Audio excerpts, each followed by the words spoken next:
All righty. Well, good evening, Devin and Aaron. I am Leslie Ware. We are going to have hopefully a robust discussion about the PA profession as it relates to military service and accomplishing those two dreams, visions, or goals all at once, and the different paths that individuals will take to get to that place where they're serving their country and they're serving the PA profession and communities around the world with physician assistant medical care. My name is Leslie Ware. I am a physician assistant. I have been a PA for about 22 years, and I'm also a veteran of the United States Air Force Reserve. I currently serve veterans in my medical practice, Alpha Health and Wellness, and I am a veterans medical advocate. And so I'm really pleased to be a part of the discussion tonight in honor of upcoming Veterans Day and of the PA profession and health professions altogether. I'm joined by my panelists, my co-panelists, Devin Johnson and Aaron. You'll introduce yourself. I don't have your last name, but if you would just introduce yourselves as well. Yes, ma'am. My name is Aaron Chapman, by the way. Okay, thank you. Yes. So tell us a bit more about yourself, Aaron. Okay, well, I am a practicing physician assistant since June of 2020. So brand new, pretty much. I've been practicing since March for the Army and down at Fort Hood for the 1st Cav Division. And I'm enjoying it a lot. It's been a great experience. Excellent.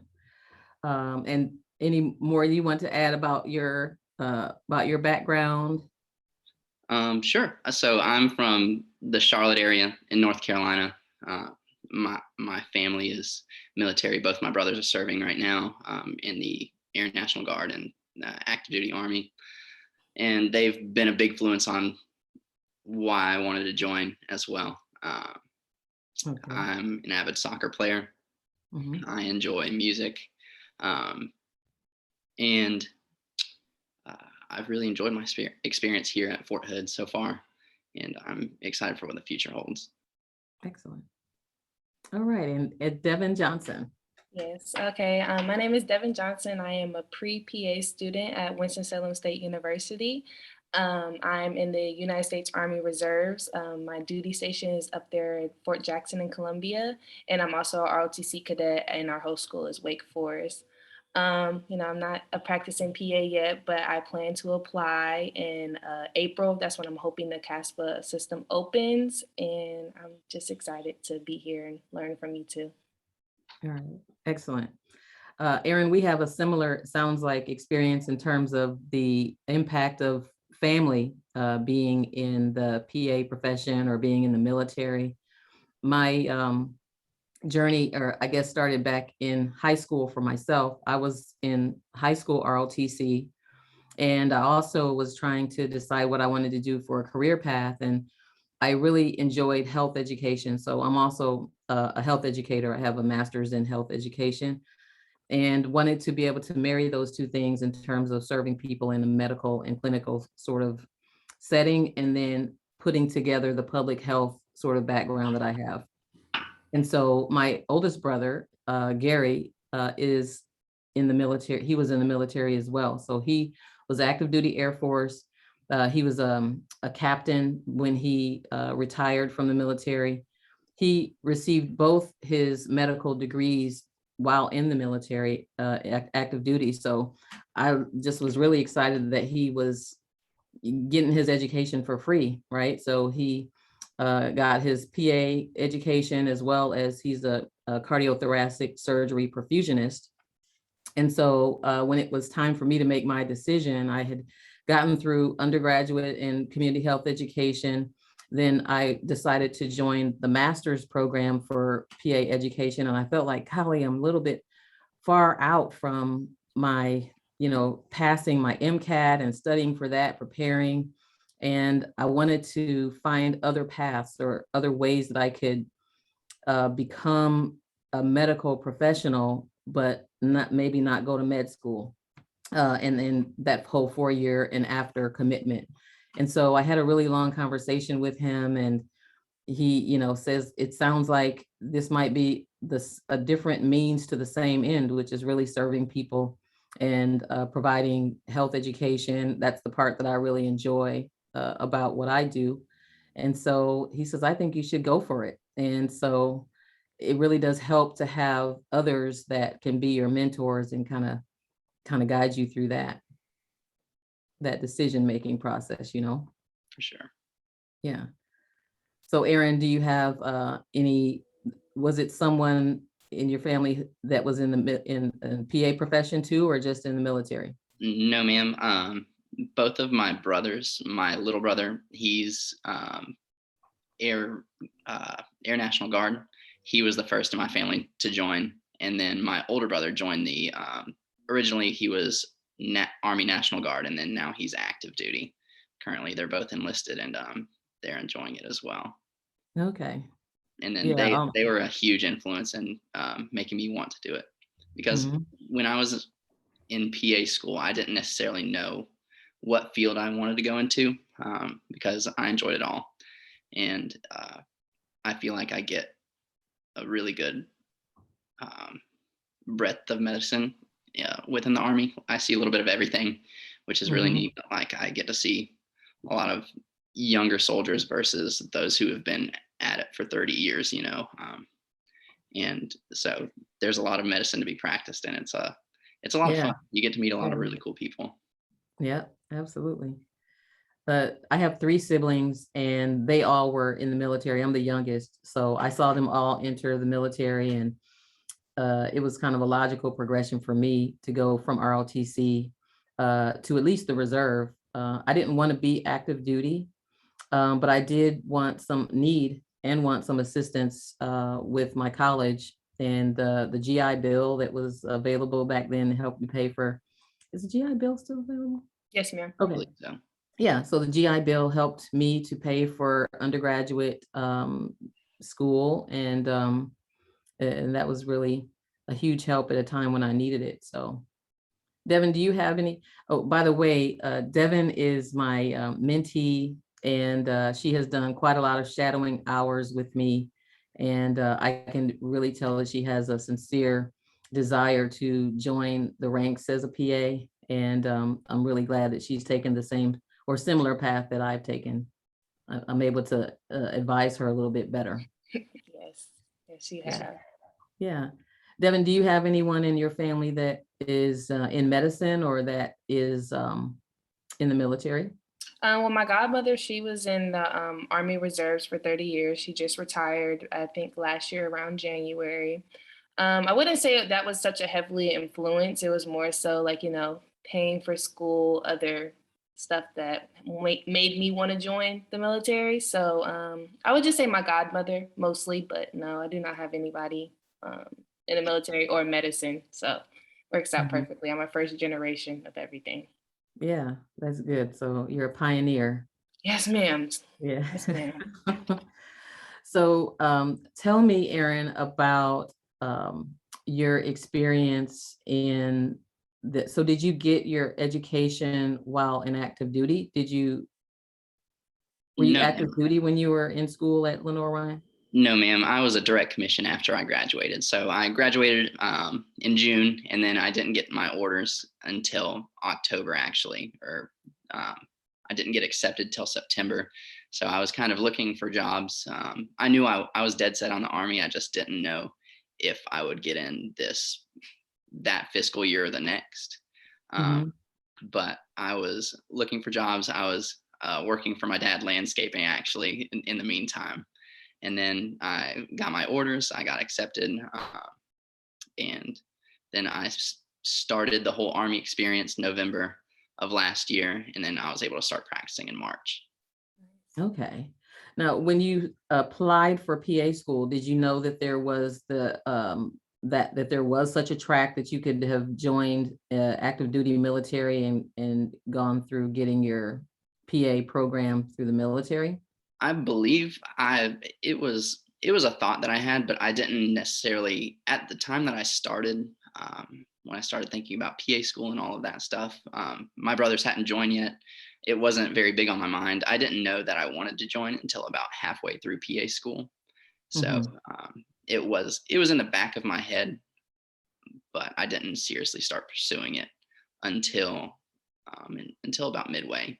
I don't regret the way that I did things, but if I could go back, there's some hindsight 2020. I think I would have definitely pursued something like the HPSP or looking into the National Guard or reserves during undergrad or something like that. But Mhm.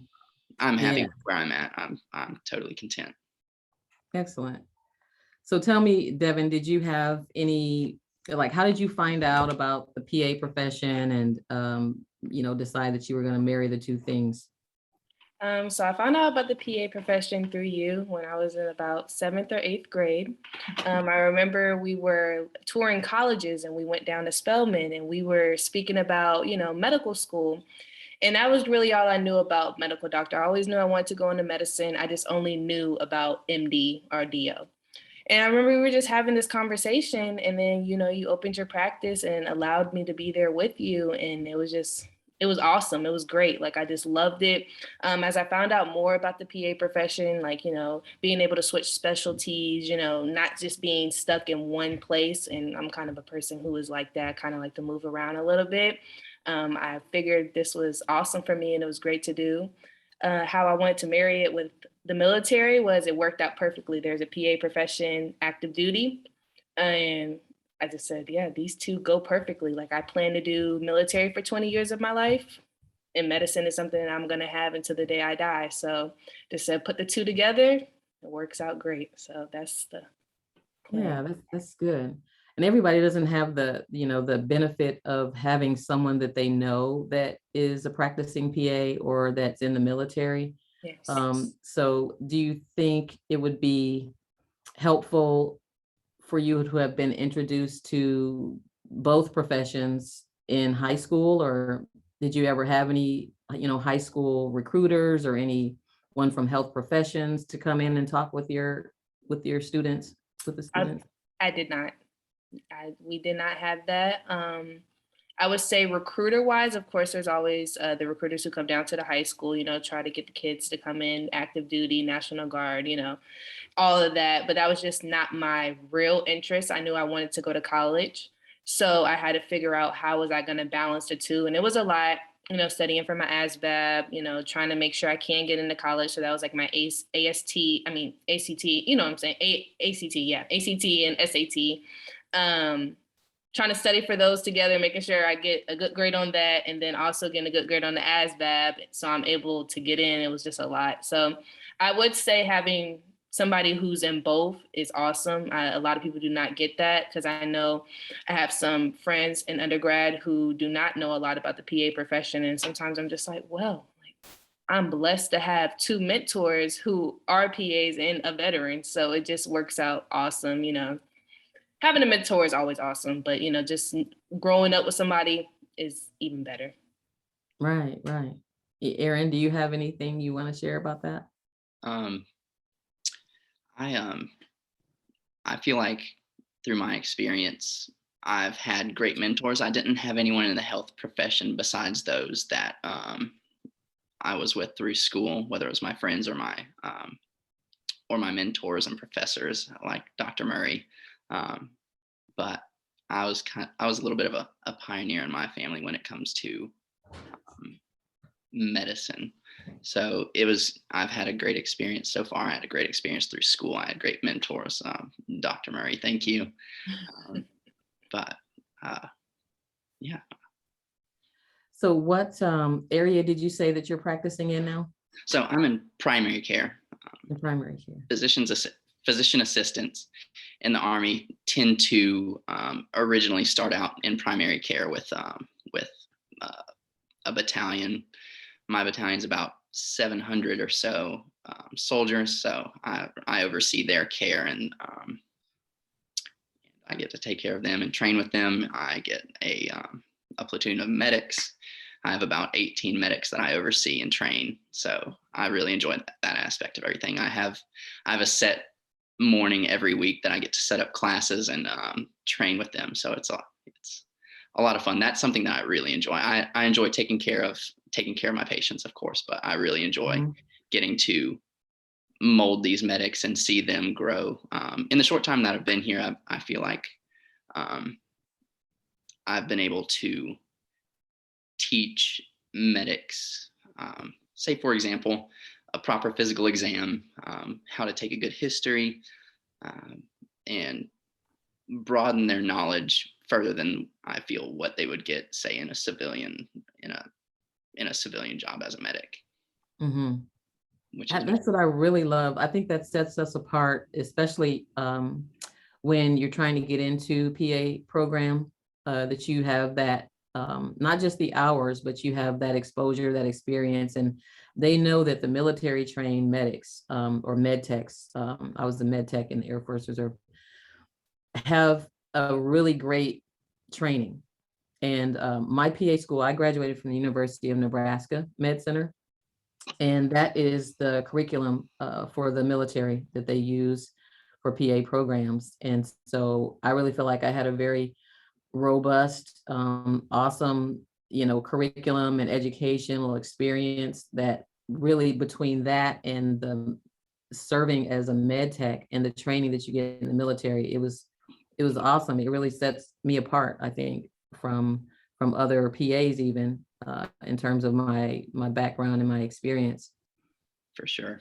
The medics that I train now, they're young, like 18, 19-year-old guys and girls. They and when I see them already being able to do, say, a proper physical exam, it makes my job a lot easier, and I can already tell that they're going to be great PAs. It'll make their experience through PA school a little bit easier, because they will already have, say, learning a physical exam from scratch.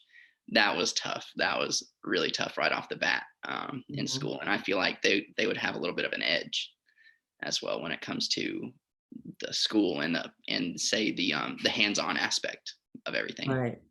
Definitely. And just the educational discipline, I appreciated leaving high school and growing up and sort of coming of age in a semi-structured environment, right? So you're more independent, you're making a paycheck, you have a career path, but you have that independence. So I was able to travel in the reserves and, go overseas for the first time and meet people from different backgrounds and environments and things like that, and really just kind of grow up and mature in a pseudo-structured way, if you will. For sure. Yeah. Devin, you decided after high school, or kind of like going through high school, that you wanted to be a part of the PA profession. And do you know what you want to do actually in terms of specializing, or would it be primary care? Have you decided what what path you want to take as a PA when you get in? I say when. So I know there's a lot of paths. I would say my number one would probably be surgery. I know I will have to do a fellowship for that. So that is something that I'm fairly interested in. But I know everybody says when you first start off, you think you want something and then go around and you change your mind. So I'm really open to anything.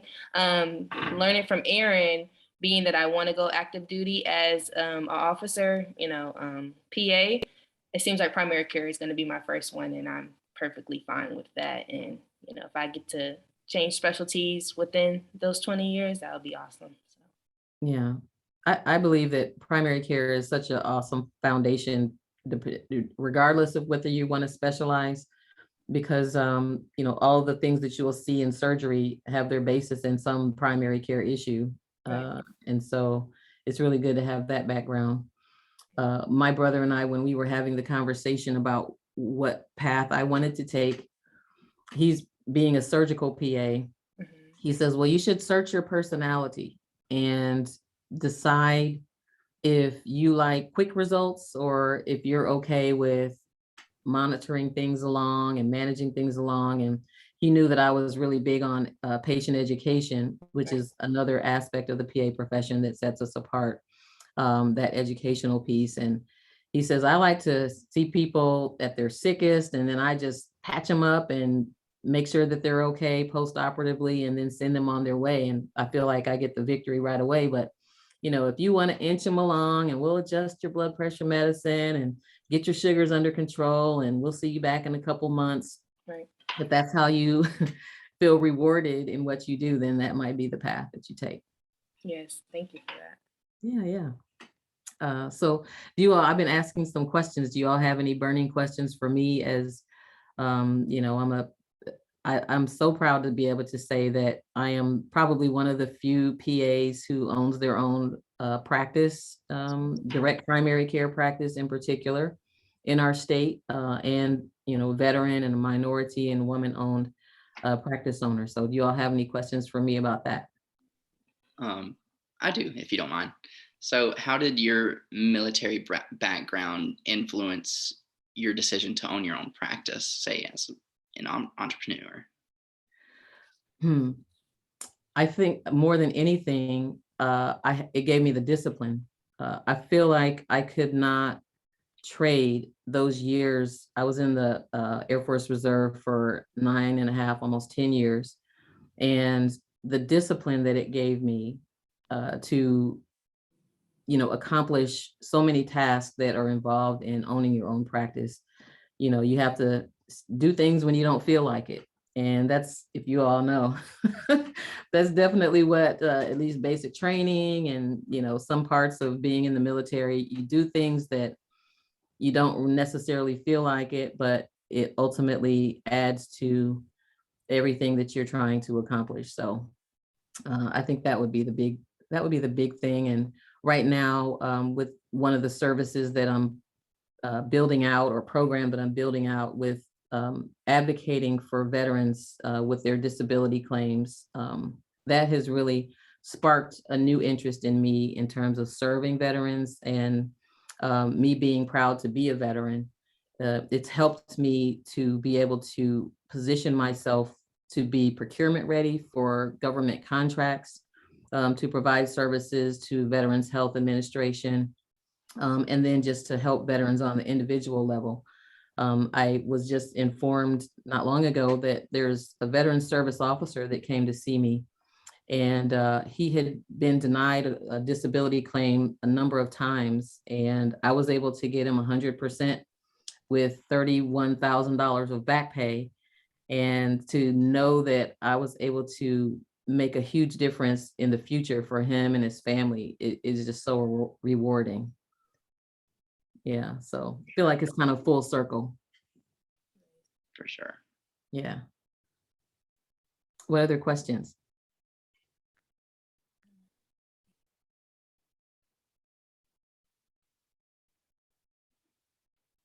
Tell me this now, you're each at different stages. So like even you, Devin, at this point are an influencer. Aaron, you're an influencer. And Donna and I have talked for a number of years about, I should call her Dr. Murray. We've talked about developing the pipeline and what that would entail, you know, getting more people, more young people interested in and aware of the PA profession.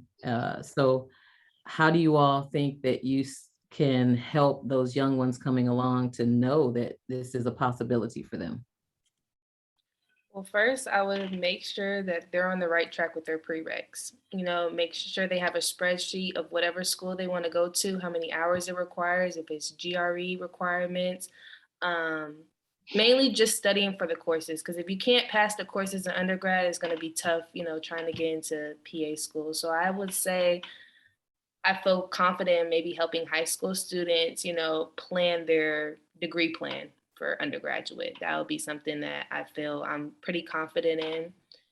And as with the military, I would tell anybody to join. It's not for everyone, but it is for everyone if you make it for you. The military has done a lot of great things for me.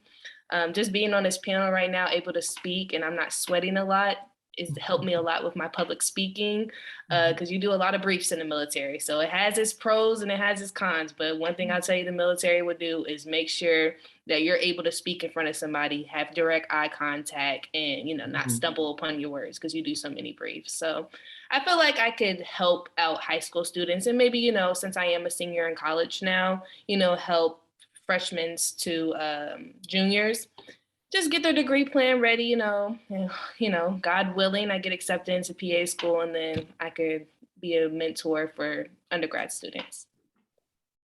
That would be awesome. What about you, Aaron? So currently I don't have much influence outside of the Army, but I feel like I have a great influence, say, on my medics, on my friends, on my patients. I get to, one thing about the military, I get a little bit more time, I feel, to get to know my patients, since I see them not only in the clinic, but I get to see them, say, around our unit when I'm not in the clinic. I get to sit down and talk with them, get to learn about these people. They get to learn about me. I feel like I'm on a more personal level with a lot of my patients than I would be able to be on the civilian side of things. I feel like I'm able to allow them to see that I'm just a regular person, not just a PA. I have my interests, I have my flaws. They're able to see all of it outside of the clinic. They get to learn who I am, and that allows them to be more open with me. I feel like, not only in the clinic about their health, but say what their goals in life would be, especially when it comes to healthcare. And so, especially with some of my medics, I feel like I've been a pretty good influence on my medics, especially the ones that work with me in the clinic. And I feel like they would be great assets to the PA profession. They've expressed their interest already after working with me for just a few months. And so that's how I feel like I've been able to influence those around me, just through good patient care and getting to know the people that I get to take care of. Have you had any conversations with them about their reservations about transitioning from the military to PA school or a PA practice, or vice versa? I have a lot of them. The Army has the military in general has a great opportunity through the IPAP program. It's the, I can't tell you what it stands for right now, but it is a great military PA school that you can apply for as an enlisted or officer service member. And so I have a lot of PA providers around me who have gone through that program as well, and who are able to help me influence, whether it's my medics or patients around me who are interested in healthcare, to get into the healthcare field. I know as an adult learner myself, some people might have some fear about the challenges. And in my program, there were 28 of us in my class. And the oldest, she liked to be called Granny. She was close to 60 years old and had no medical experience. And so, you know, she just had completed her prerequisites and was able to get in. The entrance requirements have changed over the years. So it was a little bit more liberal, and as long as you can express interest and passion for the profession, and you have good grades with your prerequisites and some experience, then, you know, that made it possible that you would be a good candidate. But there are so many programs now, online, there's virtual programs, there's, you know, our co-profession nurse practitioners are, you know, applying for programs, and there seems to be a ton more than there used to be. Oh, I just got the message that that IPAP program stands for Inter-Service Physician Assistant Program. Okay. Yeah. So that's good that you're able to, you know, make some contact and connections with people who might be interested in. Do you think high school is the age that we should start in trying to reach folks, or even before that, like, you know, I was told that in 8th grade is when you should start preparing for your SATs and taking those exams so that you can practice enough times that you feel comfortable when you take it. And there's nothing better than to have someone come into your school and introduce the idea. Like, kids just think, well, I'm supposed to go to, math and language arts, and I'm just going through the motions here, but can't make a real connection to what that means for their future. I feel like that's a perfect time to start outreach, whether it's through ROTC programs, whether it's through career fairs.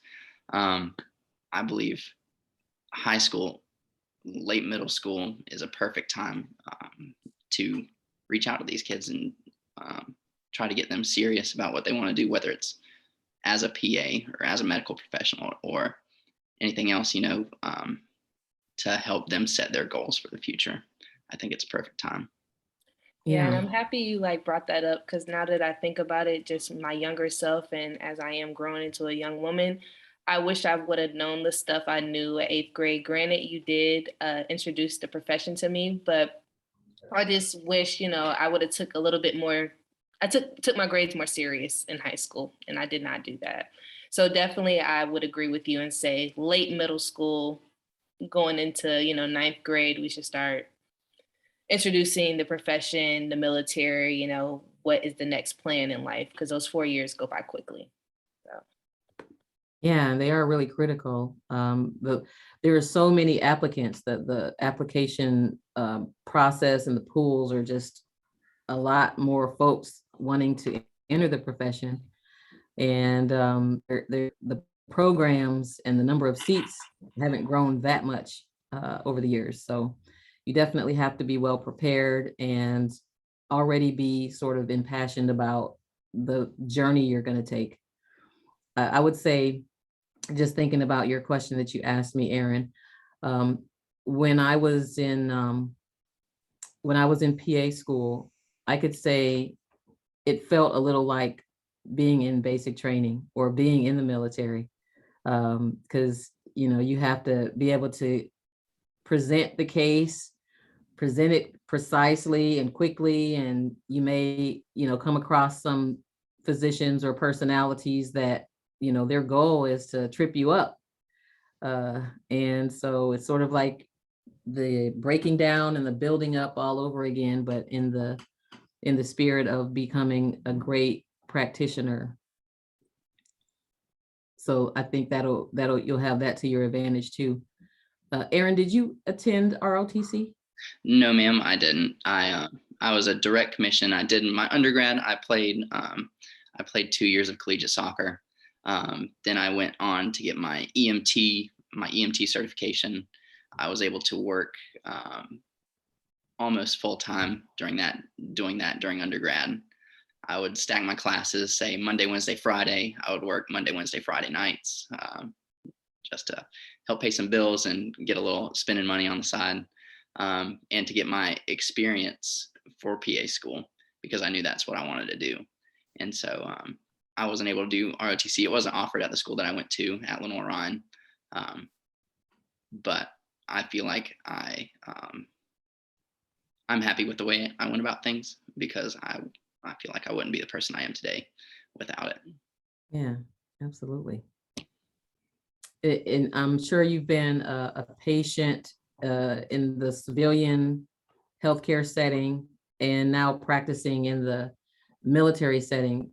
How would you say, you would compare and contrast the experience? So I've had great civilian providers.